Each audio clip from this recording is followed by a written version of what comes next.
তো হরে কৃষ্ণ বন্ধুরা, তোমরা সবাই কেমন এসো? আজকে সবাই ভীষণ ভালো রয়েছে। তো বন্ধুরা, সকাল থেকে ব্লগটা স্টার্ট করলাম। তো এই যে দেখুন, ওরে একে খাওয়ার আইনটা দিলাম, একটু খিচড়ি একটু বা ভাত বানিয়ে দিলাম।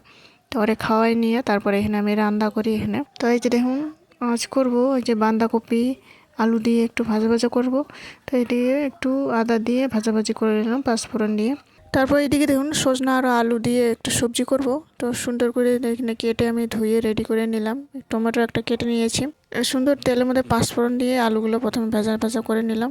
তারপর মশলা পেস্ট করে রেখেছিলাম, মশলাগুলো দিয়ে তারপর এখানে সজনাগুলো দিয়ে টমেটোগুলো সবগুলো দিয়ে এখানে সুন্দর করে নাড়াচাড়া করে ভাজা ভাজা হয়ে যাওয়ার পর তারপর জল দিয়ে আমরা এখানে সিদ্ধ করে নেব। তো সবজিটি ভালোভাবে সিদ্ধ হয়ে যাওয়ার পর স্বাদ মতো চিনি দিয়ে সবজিটি নামাই নেব।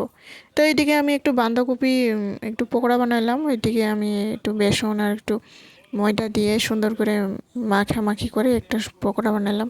খুব সুন্দর হয়, নরম নরম, ভালো লাগে। তো দুপুরে রান্নাটি হয়ে যাওয়ার পর এদিকে আমি তাড়াতাড়ি করে গ্যাস পরিষ্কার করে নিই। এই যে দেখুন, তো আজ দুপুরে লাঞ্চ এই যে বানাইলাম, রেডি করে নিলাম চটপট করে। তো খেয়ে নিয়ে খুব খিদে পেয়েছিল, তখন অনেক সময় হয়ে গেছিলো। খেয়ে নিয়ে এখানে আমি আবার ঘর দুয়ার কি লেতরা করে রেখেছিল, ঘর দুয়ার পরিষ্কার করে আমি এদিকে রান্না করতে গিয়েছিলাম।